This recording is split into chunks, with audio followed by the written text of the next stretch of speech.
Welcome to Entrepreneur State of Mind. I'm your host, Dr. Dale Caldwell, and today we have the legendary Aaron Price, the CEO of Tech United in Jay. Welcome, Aaron. How are you today?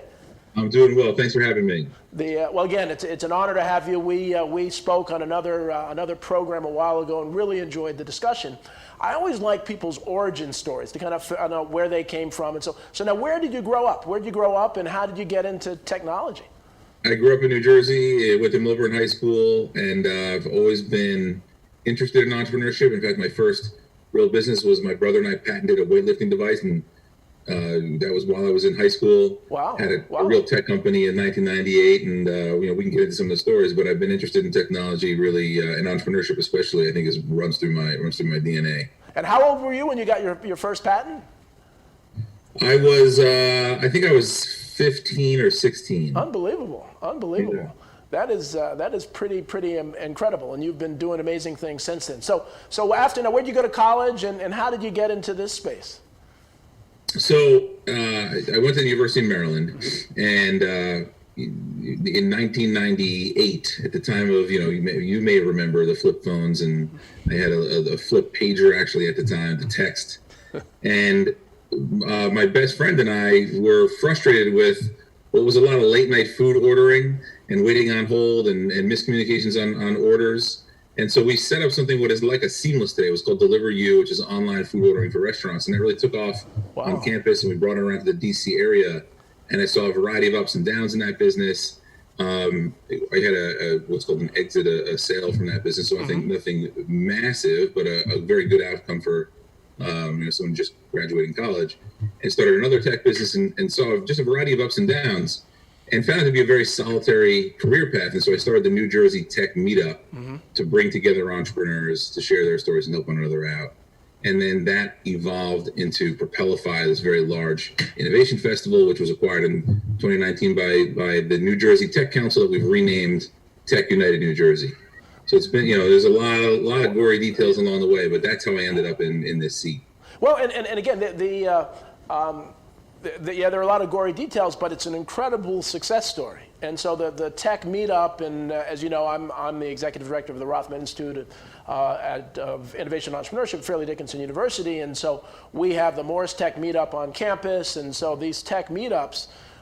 New Jersey, there's been a push, I know Einstein Alley and Princeton, a push to really make New Jersey much more of a technology hub, to kind of model California. And so how are we progressing there? How is that going now? I think we're doing well, and there's a long way to go.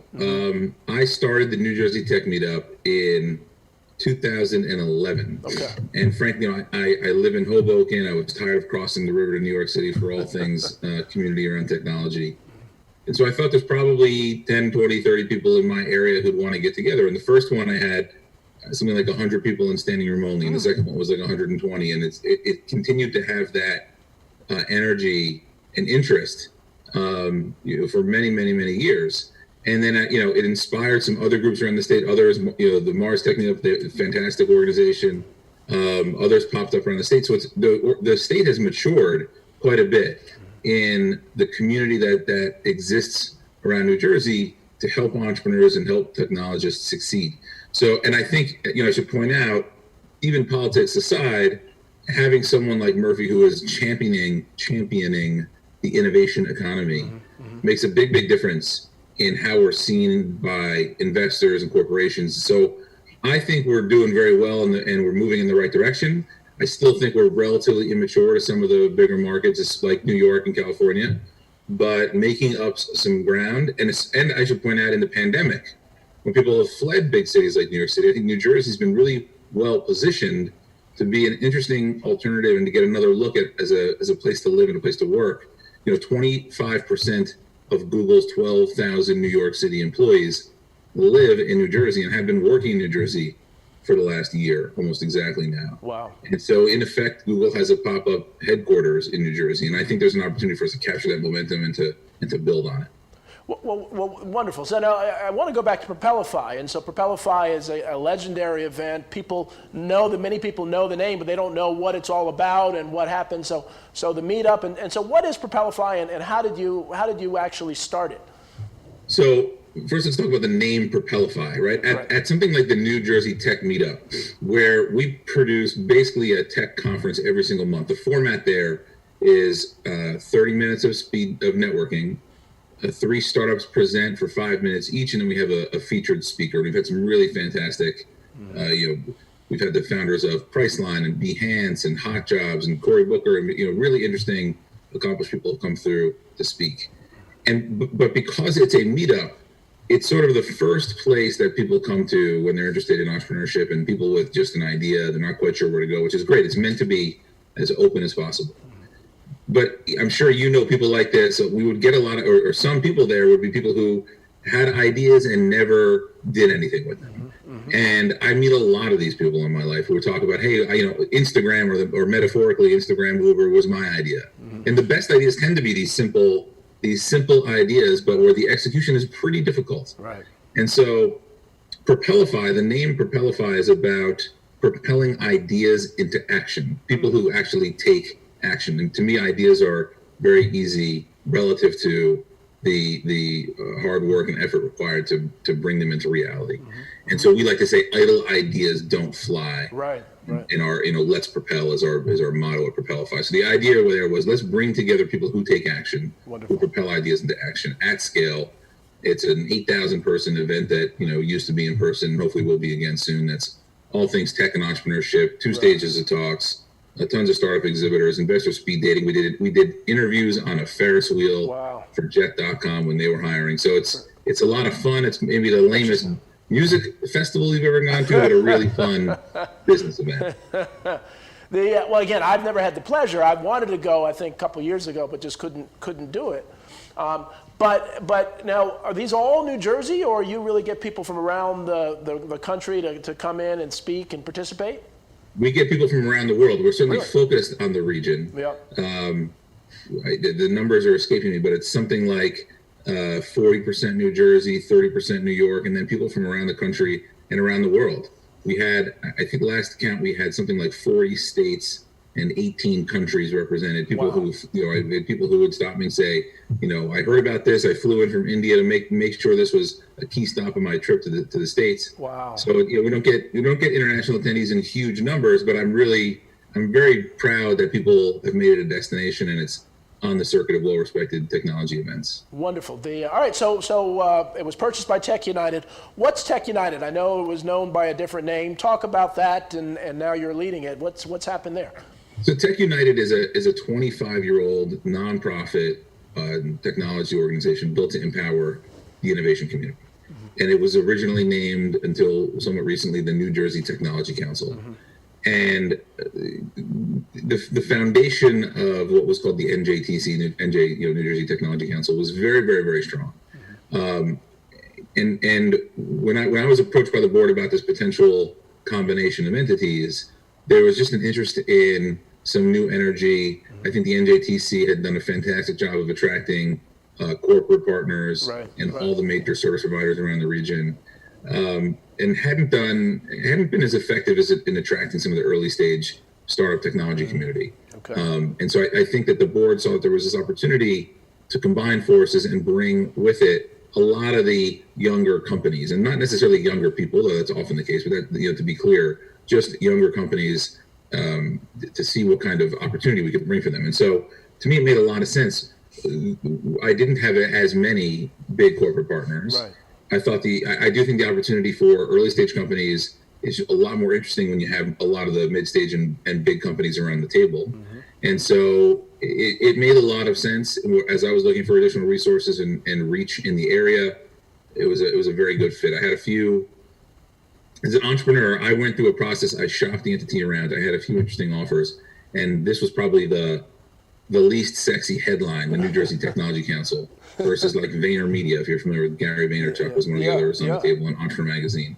And I did a lot of soul searching to think about what is it I want out of the next stage of life? What's the impact that I want to make? What makes the most sense for where I want to go in my career? And this was absolutely the right idea. And then, getting to NJTC and Tech United, then I thought that the branding was a little bit stale and speaking to the early stage community. And we thought about, what makes the tech community special. In my opinion, or my experience there has been that by bringing us together, by uniting us, that's when the most interesting things happen and opportunities are created. And so versus a council, which certainly is a fine name, but if you think about the definition, a council tends to meet more behind closed doors and prescribe what happens to a community. In this case, we thought it was important that we have something that represented bringing people together. And so we rebranded as Tech United, new logo, new mission, and I'm really excited about the direction that we're heading. It's been a fantastic journey so far. Yeah, I mean, you've really done some great things, and I've really been impressed hearing you speak on a number of different places where you've really talked about urban connecting with urban tech, and really diversifying, the tech field. I've been to a few of the meetups, and it really isn't the most diverse. Sometimes not at your meetups, but other meetups.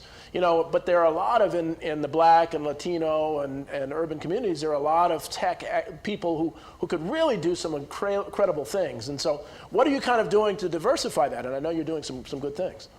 Well, first, I would say what got me interested in technology was the idea that it actually wasn't bound by geography, and shouldn't, though sometimes is bound by income or the level of opportunity that someone has. I love that technology, especially here I'm talking about specifically internet technology, should be the democratizer of entrepreneurship. It provides you to have access from anywhere to create something impactful. And so to me, it's really important to make sure that we provide that access to anyone who is interested. And so, we've just reshaped our board to make sure that we have committees that are focused on diversity and inclusion, but that's a very simple, small first step in the process. But we also make sure that we team up with, folks in Newark. There's Newark Venture Partners, which people might be familiar with, but we've been hosting meetups in Newark for a long time in partnership with organizations like Audible and what was the Newark Tech Meetup and a variety of other organizations. We look to make sure that we can, we've worked this year on providing some funding, small amounts of funding, but some funding to areas in the state where we think that there needs to be more awareness about how entrepreneurship can change someone's career path. We're working right now on something that we're calling Educating the Educators, where we're looking to bring technology education around the state, and there's a big corporate partner who we're hoping will make that happen. So, we're in the early innings here. I'd like Tech United to help create the most welcoming and diverse technology community in the world, not just, in the region. That's not, if I knew the recipe that would get us there, we'd be, we'd get a lot more attention. I'm working on it. It's very much top of mind. And I would say to your viewers, if anyone's interested in getting involved, this is an all hands on deck kind of project. Well, but you're making great strides. I mean, the first step is really admitting that there is something that needs to improve, and you've done that, and you've done it very, very eloquently. So, Aaron, we're going to take a short break for a commercial break, and then we'll come back and pick up the conversation. Great.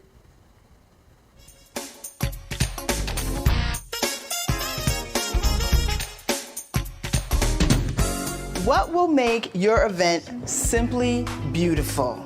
Is it your attire, your decorations, your entertainment? Well, join me, Alicia Simone, as I chat with some amazing vendors and clientele who will share their stories and images and their experiences. Right here on RVN TV, Tuesday at 11:30 a.m. and Wednesday at 4 p.m.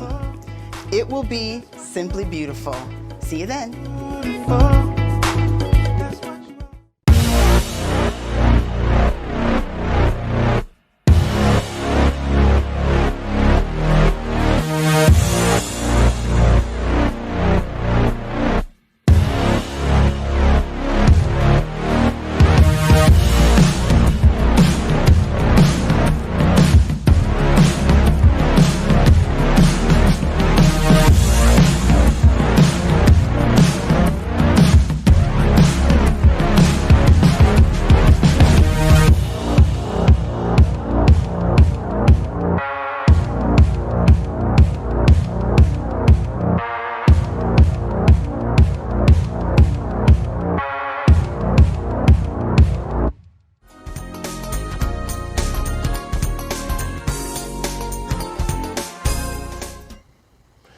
Hello, I'm Dale Caldwell. Welcome back to Entrepreneur State of Mind. I have Aaron Price of Tech United, and we were just talking about really expanding the footprint of technology.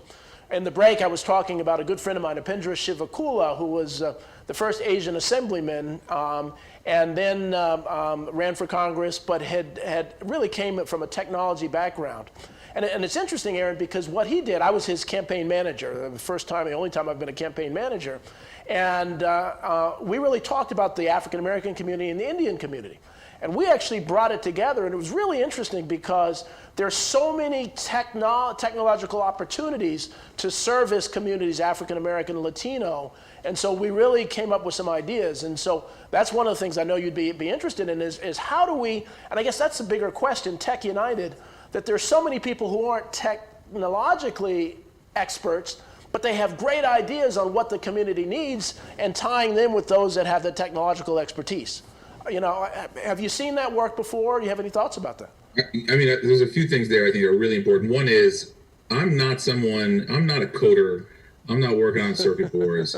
I'm someone who is empowered by the opportunity of technology and understands how to find people to build great things to leverage technology. And I think it should be really clear to your audience that if they have an idea about the next great Uber or whatever the opportunity is, it doesn't necessarily mean, it certainly could mean that they could go learn how to build it, and I think that's a great skill set. But there are lots of paths of getting to building your own business. And so even if you're thinking, like, again, when we talk about the democratization of technology, it could take relatively small amounts of money, build a landing page, put ads against it on a tool like Facebook, see if you can convert people to show interest in your idea before you actually build anything. So you can test ideas in a matter of days and weeks instead of months and sometimes years is what used to happen with all the infrastructure that used to be required. The cost of entry can be very, very low. And so for people who have ideas, we talked before about taking action, there are steps you could take your goal is to prove failure as quickly as possible until you figure out the success, because you're not going to figure out the success on the first at-bat. Not one successful company anyone watching has heard of has had that happen. But if you can figure out what's not working quickly and lean into what is, and you do that over and over and over again, you likely can figure out a way to success.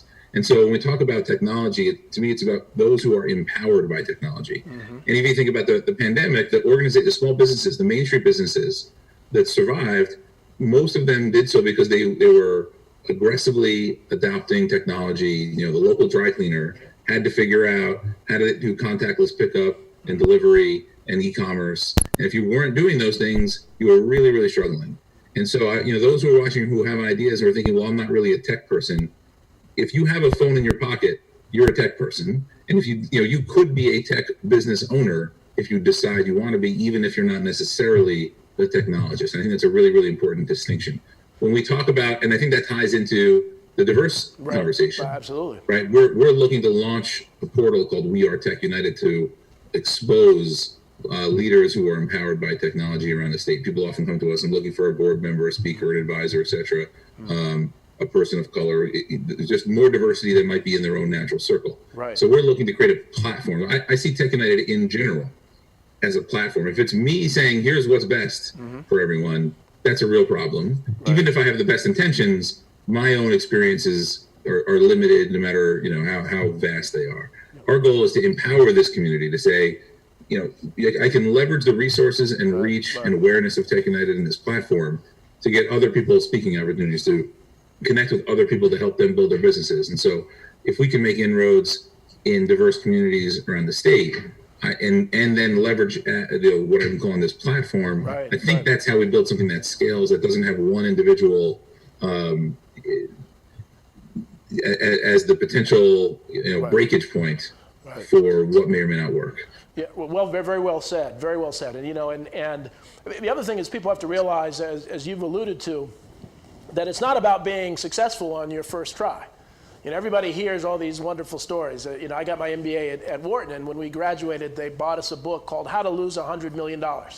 So the idea is that, most successful people, almost every successful person fails in one way or another. And so a lot of people get into technology. But I want to stay on the point that it's interesting. There's so many ideas, and if Tech United can connect people who say this is a need in the community, I'm not quite sure who to talk to about really doing this. And some people are so scared of sharing their ideas that they never share them and someone else does them. And so we've got to figure some kind of platform. I'm sure you've seen there's so much in there. First, I would say know your strengths, right? I'm not someone who learns well by sitting and reading a book. Right. But I have a huge thirst for knowledge. So I instead invited in authors and founders to come speak at the meetup and now lots of other events, so I can learn from them in that way, which for me is a very effective way to learn. But I didn't pretend I'm going to sit down and read 75 business books. It's just not something, I don't know if I'm ADD or what, but I can't seem to get through the books the way that others can. But lean into your strengths, right? So, one is like, if it's watching YouTube videos, do that. Like, you don't have to be, whatever formal, traditional view of learning or entrepreneurship you may think your viewers may have, there are a lot of paths to get there, and embrace the thing that works best for you. And then, that reminds me of the essence of the name Propelify, right? Taking action.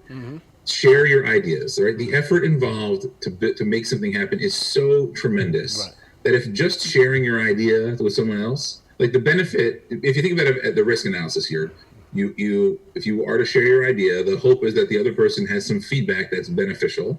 The risk is that they might steal the idea and build the next $10 billion business. I think the benefit on that, and if you think about that balance, the likely benefit is so much greater than the very, very small risk. One, that they actually steal your idea, and two, that person can bring it to life, can execute on the idea. It does happen. It is a small risk in my view, but I'm someone who's a very, very big believer in sharing ideas widely, because I do believe that feedback that you get back, that you get back is tremendously beneficial.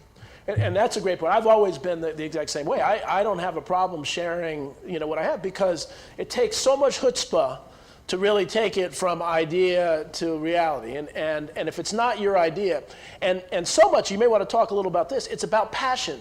That people don't realize that you can make just about anything work if you have the right passion, going forward. And so you can tell people all sorts of stuff, but it's not their passion. They may think, oh yeah, I can make them, but I'm not gonna put the sweat equity in that. And I'm sure you've seen that. You've seen that with a lot of this idea of passion. I've been the guy who chased what I thought was a giant market. It was called an addressable market, and it was not something I was passionate about. And I talked before about failure and trying to fail quickly, and my whole concept around this is what I call the fail way to success, because that's what I believe it is for most people. But I spent probably 2 or 3 years working on an idea that I thought, well, this is a giant financial opportunity in an industry. It turned out that I wasn't all that passionate about. I think it's primarily for that reason that I wasn't successful doing it. And so, you have to be passionate about whatever it is that you're doing. It doesn't just take a lot of chutzpah. It certainly does, but it takes like potentially a ton of your time. It could be 10, 12, 18, 20 hours a day. It could be a good amount of your finances. Like, if you don't love what you're doing,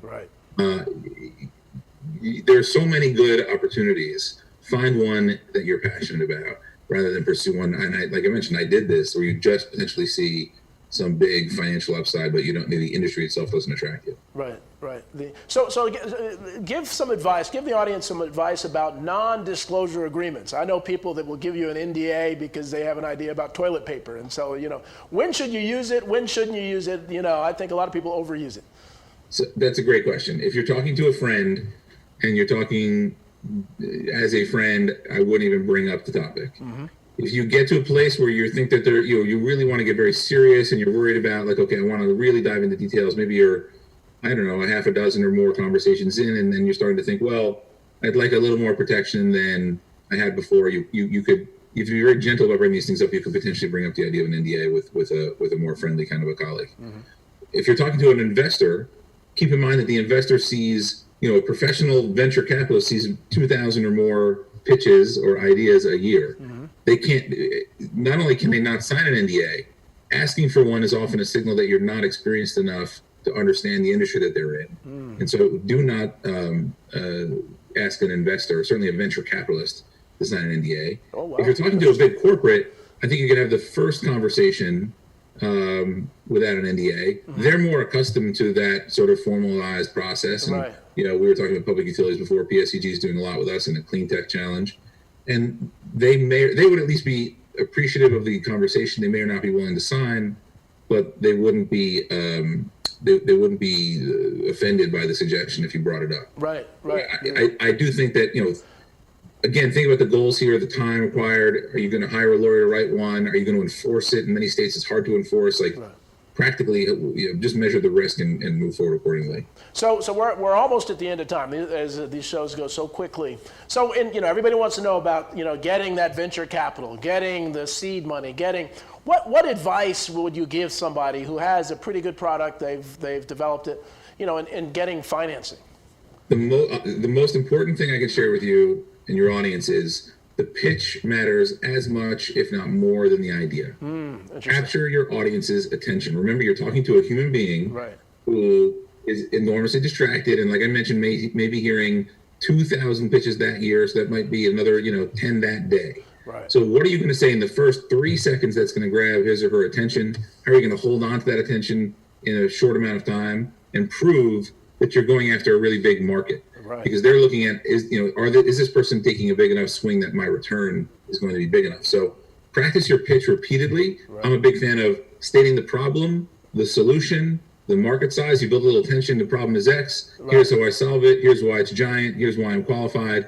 The goal of in meeting an investor is to get the next meeting. It's not that you're not going to leave, especially the first meeting and probably the second and third, with a check. Right. The goal is to get their interest so that they're thinking, not only is this interested in investing in, but this is an interesting investment to make now and not, let's keep in touch and call me in 6 months. The other thing is, record yourself pitching on your phone. Oh, good. Watch idea. It back. That's a and good look idea. for the mistakes you make. People. It's incredible to me how much people stumble and don't realize it. Interesting. And so PowerPoint, is PowerPoint good enough now to do the pitch? Is that and how many slides for the first one? Are you saying 10 slides?